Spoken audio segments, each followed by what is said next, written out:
This is Lisa from Mobile Tech Review, and now for something bigger. Not as big as the iPhone 6 Plus, this is the iPhone 6, what Apple assumes will be their mainstream iOS device for 2014 into 2015. Came out September 2014. We're going to look at it now.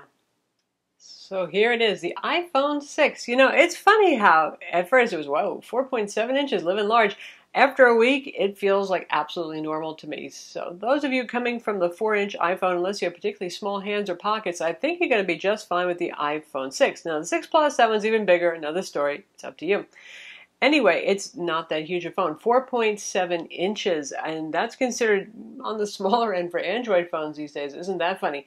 However, it's not the most petite of phones. Usually Apple finds a way of making things a lot smaller. Well, in this case, they went for thinner instead. So the footprint's pretty big, and they like that symmetry. So that bottom there where the Touch ID sensor is / home button takes up a decent amount of space, and it needs to be that big to work as easily as it does. So up top, we have a pretty much balanced, symmetrical kind of approach right there. So not the shortest phone that you would ever find for a 4.7-inch model, but exquisitely thin. 6.9 millimeters, skinnier than the last iPhone, just a hair skinnier than the 6 Plus. Really amazingly skinny phone, 0.27 inches, so almost as down to a quarter of an inch size there. You can see the buttons are on the side. Again, this is the same as the Plus, which is really kind of a blown up iPhone 6. Elongated buttons because there's not much surface area here otherwise, given how thin the phone is. So that's your volume controls. There's your sort of silence slider right there. A little stripey for the antennas. We'll get into that in a minute. And on the other side, there's the power button. Now, some people say, oh, look, they copied Samsung. Well, guess what? Just about every larger phone has the power button over here, except for HTC, who still likes to put them up top. The reason for that is when you're using it one-handed, most people would have trouble reaching all the way to the top, see? But this way, it's pretty easy to hit. So it's a pretty common location for a phone that's 4.5 inches or larger. Also on this side, the usual nano SIM slot. You use a pokey tool or a paper clip, your choice, to get your SIM card out. Obviously, this is the gold model. Once again, it's available in 3 colors. Your choice of gold, which has the white face, silver, which also has a white face, or space gray, which is kind of a mid to dark gray, and that one has the black front face. All of them have the same kind of curved or beveled glass right here. Really nice. It makes it look, reminds me of a quality timepiece. You know, it is pretty classy looking. When I first saw what Apple had there, presenting it as pictures only on the website, I thought, well, I don't know if I'm that inspired by the design. But in person, it's really a classy, high-end looking and feeling product. Unibody aluminum construction, as always, anodized aluminum right here. And bone of contention is the antenna lines. Well, first off, some people say, oh, they copied HTC who had antenna lines. No comment there. You can say, sure, maybe they did. But also, it's, as I like to say, it gives it a little design heritage from our iPhone 5S right here, where you had the distinct upper and lower regions. So it kind of brings back that design element and gives a sense of continuity that otherwise probably really wouldn't be there, because these guys look pretty different. So size-wise, there's your 5S, and this is your 6. 4-inch screen versus 4.7-inch screen. So yes, definitely a bigger footprint. Unmanageable? Like I said, I don't think so. And there's our front view with the 5S versus the iPhone 6. Not really too much humongously bigger considering the screen real estate that you're gaining. And in terms of thickness, it's not exactly like the iPhone 5S was uber fat or anything like that. It wasn't, but you can see the difference there. Noticeably skinnier for the iPhone 6. Straight sides here, nice and grippy on the older phone. This one, you know, it fits in the hand really nice and the curves feel very good. But for me, I have hands about the size of a man's hands. It almost is a little hand crampy because it's so skinny. Now, of course, most of you are going to put a case on that, so it's not going to bother you so much. But it really is that skinny. It's easy enough for me to reach around and get to most things. And, of course, Apple has a double tap to do the one-handed thing, which drops everything down, sort of like a kludge there. But it does get the job done if you need to reach up top. And on back, the camera, 8-megapixel camera with our two-tone flash right here. And yes, it does stick out a teeny weeny, just hardly little bit. I know this is something that some of you are really worried about. No, it doesn't stick out that much. Yes, it's a sapphire crystal over there, so it's very scratch resistant. And no, it doesn't make it a wobbly mess on the table. And I'll show you by putting it on the table now and tapping on it to see what happens. So there it is, flat on the table. Nope, not wobbling at all.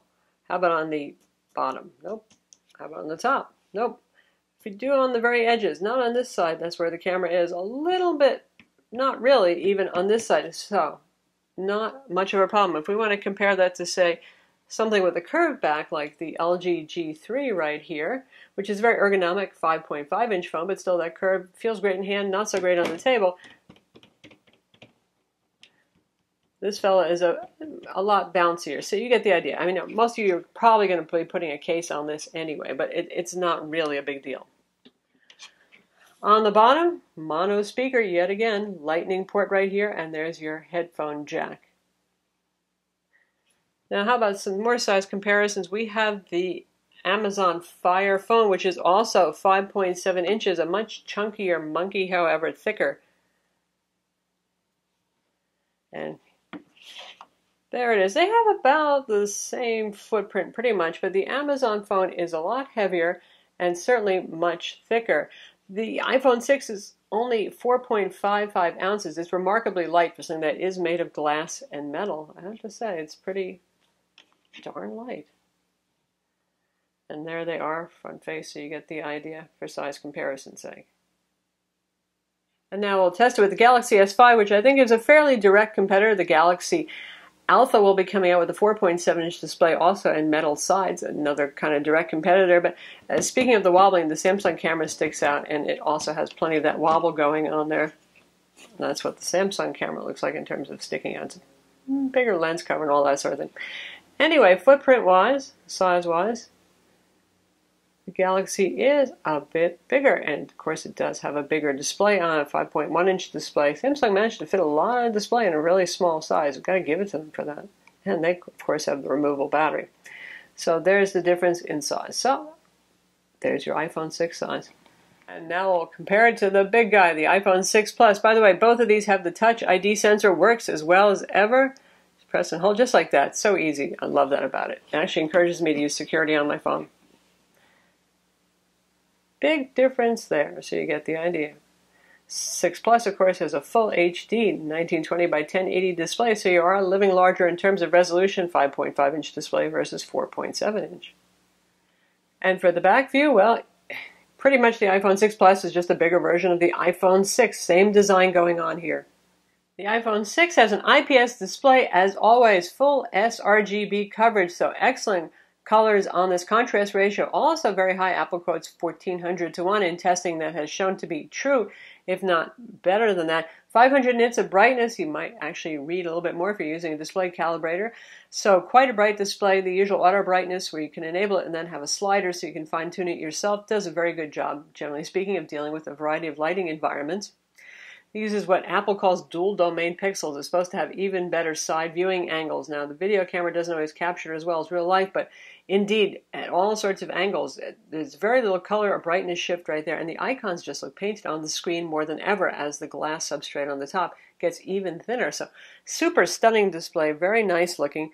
1334 by 750 pixels. There's an oddball resolution. Apple likes to throw those sort of things at us. But that turns into the same 326 ppi pixel density as the iPhone 5S, which Apple calls a retina display because at normal holding distance, your eyes cannot discern individual pixels when something is at that ppi or higher. Is it as drop-dead gorgeous as the iPhone 6 Plus display if you're reading text, if you're really pixel peeping and staring at it hard till your eyes water? Not quite, especially if you're watching full 1080p videos. It's going to look a little bit nicer and sharper on the iPhone 6 Plus. Is it one of the nicest displays on the market in terms of LCD displays? Yes, it definitely is. It's really, really nice looking. And videos look just great on this as well, too. In terms of resolution, I know 1080p is the buzzword these days with some Android phones, but even with Android phones, typically if they're 4.7 inches, which this is, or lower, they still go with 720p displays, like Samsung's, again, Galaxy Alpha phone, which is their flagship 4.7 inch that's coming out. So it's plenty enough pixels to look really sharp, and there does come a point where cramming higher resolution into small screens is really for marketing more than for most people's enjoyment. Most people can't see the difference. So certainly an acceptable and nice resolution on this, and certainly one of the nicest displays we've seen. Now, if you're in love with Super AMOLED that Samsung uses with its super duper wide color gamut and very black blacks, that's understandable. This is not Super AMOLED. That's something you're getting in Samsung phones and a couple of other phones here and there. Apple sticks with IPS LCDs. Inside we have the same 1.4 gigahertz dual-core Apple A8 64-bit CPU with 1 gig of DDR3 low-power RAM. Apple says it's about 25% faster than the A7 they used in the last generation iPhone, and in benchmarks it comes out to about that. Not that anybody was saying, oh my god, my iPhone 5S just seems so darn slow or anything like that, but faster is always better. It is pushing a bit more pixels here, not a super lot more pixels, and performance numbers in terms of synthetic benchmarks show just a little bit more improvement. On Geekbench 3, our phone scored 1614 for the single-core test, and that's where today's Snapdragon 801 CPUs score around upper 900s or 1000, so that's pretty darn good. And multi-core 2900, also very close to what the iPhone 6 Plus scored, which makes sense. They've had the same CPU, the same RAM. 3D Mark Ice Storm Unlimited, 17,190. Right up there with the Android flagships for 3D Mark score. Sun Spider, the JavaScript test, where lower numbers are better, 346, insanely low number. That's really what we see on PCs more than mobile devices, where it used to be 500 was pretty darn impressive. So, a fast little phone? Yes, indeed it is. And it doesn't have as many pixels to push as the iPhone 6 Plus, so for those of you who are hardcore gamers, you might actually notice slightly better frame rates on this little guy. Inside we have Wi-Fi 802.11, BGN, and AC dual band. NFC just for Apple Pay mobile payments, not open to other applications just yet. Coming in October, you'll be able to use your iPhone at certain retailers to pay for stuff. The phone has a remarkable 16 LTE bands. That is the model that's being sold for most carriers in the U.S. Verizon, AT&T, and T-Mobile all have the same Apple part number. Only the Verizon one enables the CDMA radio. Sprint, you guys get a different model, slightly different hardware and part number right there. Verizon one sold unlocked because all Verizon 4G LTE phones have to be sold unlocked in this country. Little secret there. T-Mobile also sold unlocked if you pay full retail and get it direct from an Apple store. If you get it from T-Mobile and you're making monthly payments, it will likely be locked to T-Mobile. And the AT&T one is, well, of course, the AT&T one. And if you want to get unlocked, you'll have to ask them or an unlocking service to get that one unlocked. Obviously, a great world roamer. I mean, that's just about every LTE band in the world you can think of inside of this phone. Phone also supports XLTE, faster LTE, and the Sprint version does their version, Spark or channel bonding as well. It can do Wi-Fi calling. It's up to your carrier as to whether or not they support Wi-Fi calling, of course. And for Verizon folks, it can do not just HD voice, but finally voice over LTE, which is a setting you can enable on the phone. Yay! So that means you can talk and surf at the same time without having to have Wi-Fi on. In terms of speed, it's an iPhone. They always are fast and responsive. There's just no complaints there. The usual, even though this is iOS 8, the fine-tunings are pretty small. Everything's going to look pretty much the same. You have your quick access to your settings over here. You have pull-down notifications with the weather embedded, your stocks, notifications about your emails and other things. Now, with notifications, so you get a tweet coming in or an email, you can actually respond in line in Notification Center if you want. There's a new health app that should work with other health products eventually as well. Also supports continuity or handoff for those of you who also happen to have, say, an iPad tablet or a Mac. Now for Mac, you got to wait for OS Yosemite, which is going to be coming out next month, but that means that if you're doing something, say you're working on a document in Pages on your Mac and you want to pick it up, or on your iPad and you want to pick it up on your phone, you can do that and just pick up right where you left off. Likewise with Safari web browsing. In fact, that works right now with Macs. The phone actually knows what the last thing is you looked at in Safari on your Mac, and you can pick up that browsing session. So pretty handy there. Apple's trying to get everything all cloudy and unified, shall we say. Of course, it has all the iCloud services on it. You can sync your backups to iCloud if you want, or sync it locally to your Mac. You can Wi-Fi sync to iTunes on your desktop.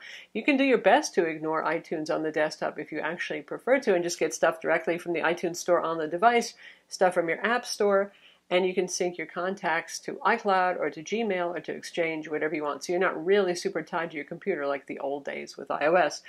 Useful information for those of you who are at one point iPhone users and you migrated over to Android or another platform and the big screens may be tempting you back again. And now for the cameras. The front so-called FaceTime camera is 1.2 megapixels, shoots 720p video. It's an f2.2 lens with a backside illuminated sensor. We are looking out through the 8 megapixel rear camera. This one's improved with larger pixel size sensors, 1.5 microns, sort of like the HTC approach to get more light in there, but happily 8 megapixels and not 4 megapixels like HTC One M8.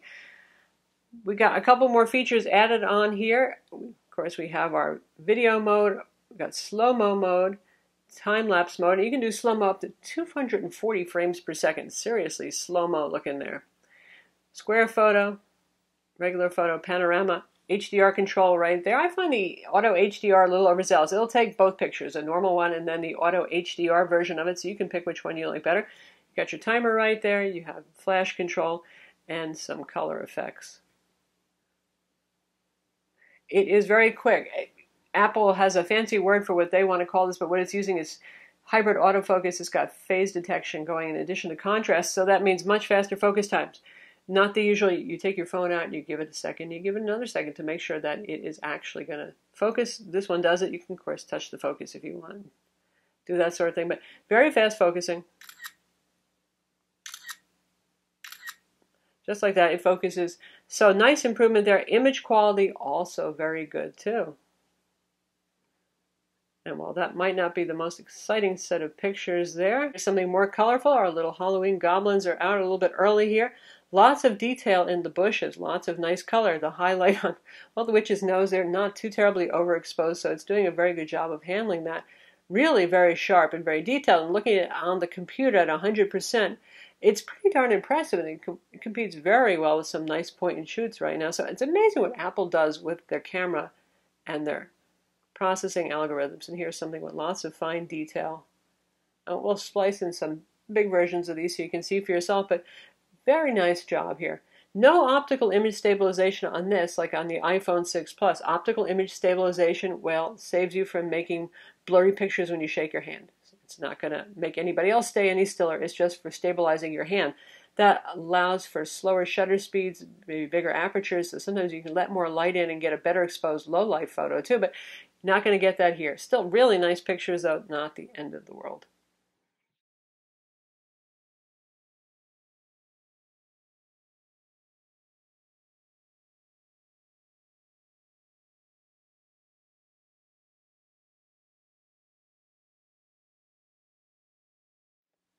Now with the iPhone 6 Plus, and you saw that review, one thing you might have noticed is that there were landscape views for some applications where you get a split pane view.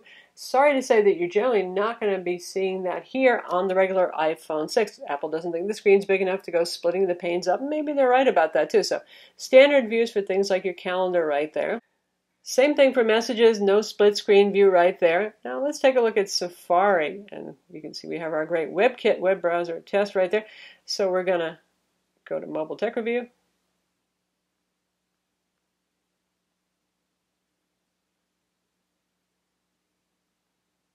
And here is the updated keyboard. And by the way, now you can install your own third-party keyboards as well. So we have emoticons right there, for example, and there's our little microphone for speech.